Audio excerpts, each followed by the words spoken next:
My husband, 50, is dumbfounded that I, 45 female, am leaving him because he became broke. My husband and I fell in love 25 years ago and married. I supported him and he was lucky to fall into a career where he failed upwards. I have a comfortable job, so while it doesn't pay well, I can expect a reasonable pension when I retire. He is a serial cheater. I found out when I was 30. I was devastated that he cheated once, but I rationalized that it was a one-time mistake. I later found out that he would cheat constantly and had cheated throughout our marriage. I lost any belief I had in love because I believed that he would be one man who would never cheat. My prior boyfriend had cheated on me. My dad cheated on my mom. I grew up hearing that a man is only as loyal as his options, and my husband had a lot of options. He also had a lot of cash to flash. Honestly, I stayed for the money. If I was going to get cheated on, why not in a comfortable life? I didn't have to do chores. I didn't have to worry about money. I'm a relatively modest person in some ways, so I wouldn't spend money on a nice car, a luxurious house, or expensive food. However, I invested in my face and body for beauty and health. My husband has a massive gambling problem, and he lost his cushy job. He can't manage to find another one that pays well. He thought I would stay by his side and help him rebuild. I told him that I wanted a divorce. There was no point in being married to him if he didn't have money. I retained a lawyer and served him divorce papers. My lawyer recommended I get out before my husband started draining retirement accounts. I have no desire to date again. I can survive on my own. I enjoy my job, which pays me enough for a modest, comfortable living. He was dumbfounded and very hurt. Am I the idiot for leaving my cheater husband when he became poor? So, he cheated and has a gambling problem. What a catch! No thank you.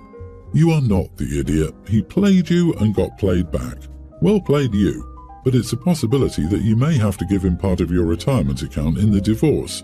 When I divorced many years ago, I got a portion of my ex's 401k, so please check with your lawyer on that. That's why it's recommended she gets out before he starts draining his retirement accounts.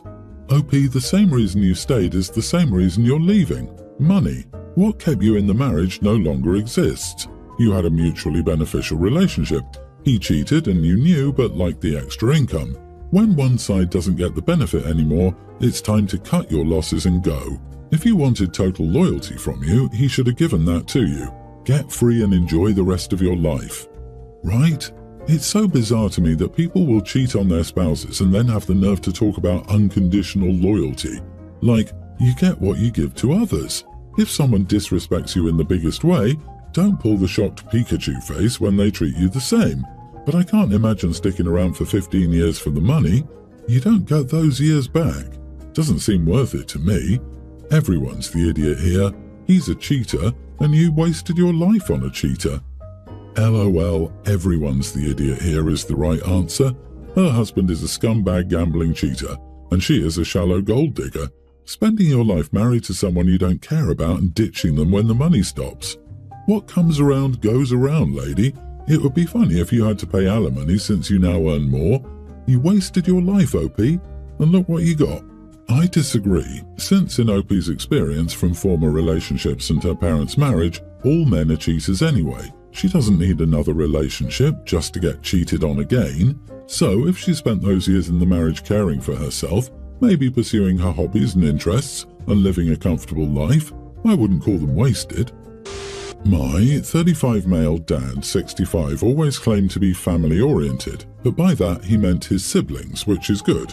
I have 2 brothers and a sister and I'll help them out, be there for them, etc. But my dad always took it to the next level. They always took priority. He spent many nights with them instead of us. We were not invited. My mom pretty much raised us on our own. He missed a lot of events. The most egregious was when my sister, then only 6 years old, had major surgery and needed a lot of help recovering. Around that time, my uncle decided to paint his entire house and asked my brother and another uncle to help. Instead of helping my mom, his wife, with their daughter, he did that and was barely home.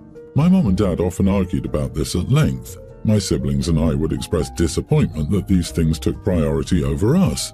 He should hang out with extended family one-on-one, but I wished he was with us more. He told us to stop being selfish. I will say, when he was around, he did stress the importance of my siblings and me getting along. He said we'd be all we had when he and our mom were gone. In turn, we're all very close. But I think a large part of that is we spent a lot of time raising each other alongside our mom. One of my brothers, my sister, and I agreed we didn't want to be the same when we had families. My other brother, the youngest, didn't agree. This has led to some issues. I'm now married with 3 kids myself, including a newborn. My youngest brother and his wife are doing major repairs on the house. To save money, they're doing the lion's share themselves, but they expect that to also extend to my siblings and me. My sister offered to watch their kids when needed, but said she couldn't help much outside that. My older brother couldn't help more as his kids are out of the house. I said I'd help when possible, but my wife is my priority. My young brother recently asked me to spend the weekend helping him with repairs. It would be a lot of work, about 12-hour days. I said I could help a few hours one day, but my wife is recovering from a C-section, and we have the deal that I look after our 2 older kids, both toddlers. I have to return to work soon, so I want to help her as much as possible. We have a mother's helper when I return to work, but I'm all she has for now. My brother got mad and says this needs to get done and he can't put it off. I said this is all I can offer. He called our dad, who called me and said I should help.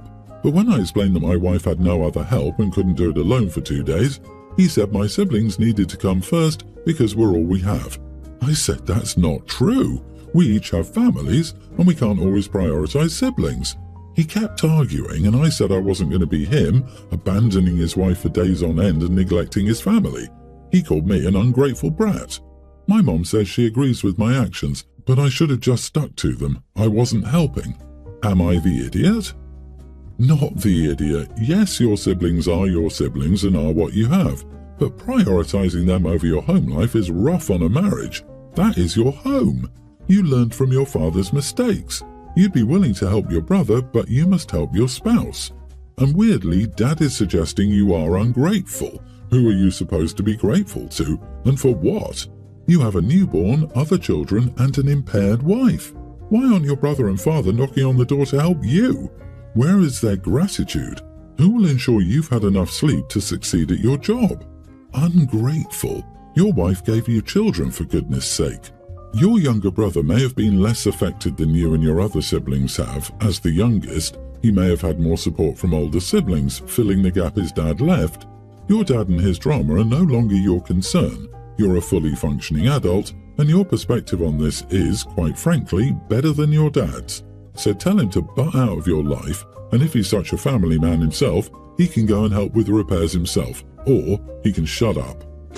Am I morally obligated to pay back Parents Plus loans? I had to take out direct student loans for myself, about $20,000. 6 months after I graduated, my mom informed me that there was an additional $20,000 in Parent Plus loans I had no idea about but had to pay. I was devastated. My mom agreed to pay interest only until I paid off the $20,000 in my name. I'm now debt-free on paper but still have this issue of the Parent Plus loan. Here's the thing. I have 2 married siblings and each received help paying for their wedding, approximately $10,000. I'm nearly 30 at this point and gay. I will never receive money for marriage because they disagree with gay marriage being moral. I clearly disagree. I've never been happier since I recently came out. I strongly feel being gay is not a choice and is morally okay. All of this would be irrelevant except that I've asked the money that they've always committed to my wedding, until recently, to be reallocated to these Parent Plus loans, but was told no.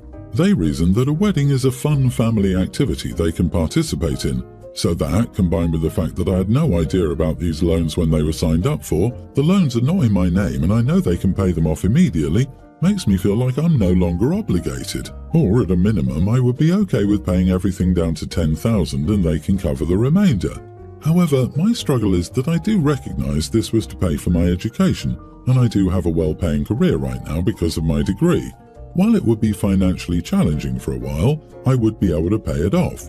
So, am I the idiot for refusing to pay Parent Plus loans? Info: I graduated almost 8 years ago and have known about the loan for approximately 7 years. Yes, my siblings also had student loans, but no Parent Plus loans specifically. It's a parent loan that you were never informed of and never consented to. The loan was taken out in your mom's name and she's financially responsible for it. If she struck a deal with you to take it out for you to get the better rate, and then you'd pay her back for it, that would be one thing. But that didn't happen. She chose to secretly take out money so she could pay it back. You are not the idiot. Shouldn't the student have been aware that these loans were taken out? The student is billed directly and can access their financial information through the university. They know the total costs and the loans they took out. Student billing is not a black box. None of this should be a mystery or surprise. Unless their parents did a complete scam and kept the money, that is. Right? There were an additional $20,000 in loans, but 10 each went to both siblings. I didn't think about it until your comment, but they might have given it away, LOL. OP, I would contact the financial aid department at your school and find out how the funds were dispersed. If there was a Parent Plus loan, it would have gone there first, and any leftover balance would have been sent to your parents as a check. I don't think your wedding stuff or your being gay is particularly relevant to how you should think about this. Update, I will try to find out exactly how the money was used. If it truly went to my education, I would pay it all back. I don't know how it was spent. I will separate the idea of wedding money and the student loans. Thanks to everything you all said here. I think I'm just hurt because they believe I'm immoral and sinful, and so I'm holding the wedding funds against them wrongfully. Thank you for all. We live in different states, and she just started dating this guy, although he's been a part of her friend group since college. This was also the first time I met her boyfriend. This past weekend I was in a city near hers and called to see if she wanted to meet up. She had plans with a friend, so she invited me to come along, which I did. We had a fun day with the group and eventually went to dinner. Nothing was out of the ordinary until the check came. Her boyfriend took the check, read aloud the amount, and split the bill and tip, which we rounded to $10 a person amongst the table. Then he placed his credit card for the server to take away. Everyone handed him the cash for their portion. I guess I gave off a look, so my sister explained that he doesn't like to go to the bank, so whenever the group goes out he pays with his card and the group gives him cash. I didn't think further about it, so I handed him my portion. The next day, I couldn't find my prescription glasses in my hotel room or rental car, and I knew I had them yesterday. I remembered the last time I took it off was when we got to the restaurant. On my way to lunch with my sister and some people from last night, I stopped by last night's restaurant to ask if they found a pair of sunglasses and was greeted by the same server, but this time she looked angry. The short of it was that I found out my sister's boyfriend only tipped her $10 for our group of 12 people. I was taken aback because based on our split, she should have gotten $120 in tips. I asked to see the receipt and it was $10. I apologized and gave her another $10. When I got to lunch, I immediately asked him to give me back $10. That started the questions from the group that descended into an argument until the restaurant asked us to leave. My sister is now mad at me for causing a scene and embarrassing her in front of her friends and the people in the restaurant. Not the idiot, he stole your money and his or their friends. If he does this all the time, then I assume it happens a lot more often. It became an argument because his friends realized he ripped them and the servers off. He even stole from your sister and still had the gall to enter a relationship with her. You didn't embarrass your sister. If she defended him, she embarrassed herself. Yep, and let's be blunt about it. How else does your sister propose to explain it? He paid for the whole bill, including the tip on his card. You have a copy of the receipt to prove that only a $10 tip was paid. The 11 of you each handed over $10 for the tip. So what's their explanation for the other $100? He is stealing. I would guess from your sister's reaction that she knew the full reason why he pays for the whole meal with his card and pockets everyone else's contribution. She probably benefits from the extra spending money. My husband, 26, and I, female 25, have 3 kids. Our eldest is a preteen, and then we have a preschooler and a baby. My husband's sister, 30, is getting married. Our relationship with her could be better. She's always making unnecessary comments. I know that she dislikes me a lot. She hasn't liked me since the first time my then-boyfriend introduced us together.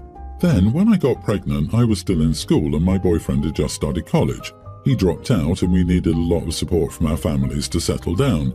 So my sister-in-law thinks that I messed up her brother's and family's life because I didn't get an abortion at the time. She's always been rather hostile. We mostly only see her at family gatherings. She doesn't visit or anything, and honestly, that's better. She's caused problems before because she says that my husband was the golden child and that she was the scapegoat.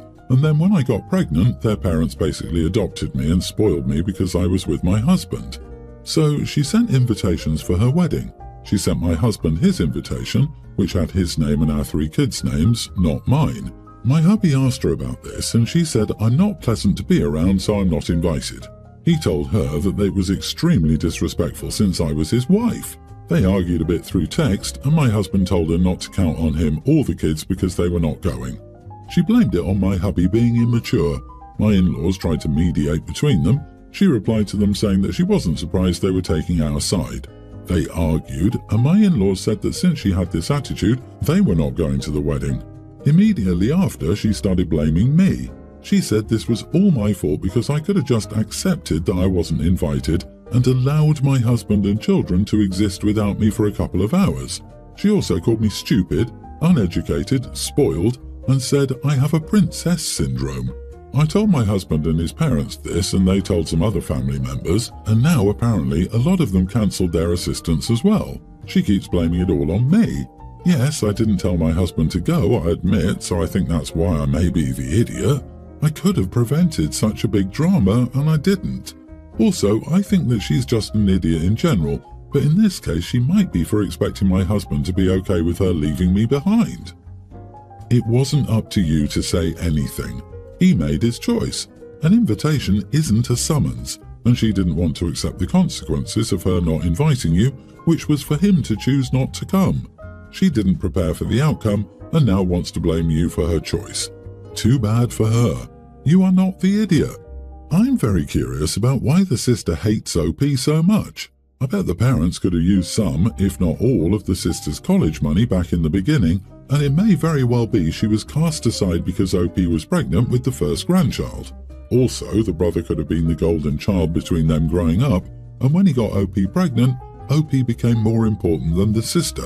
OP mentioned getting a lot of support from his parents, so I'm guessing that's where a lot of their time, money and attention went, and sister-in-law's resentful. It would explain the golden child comments as well.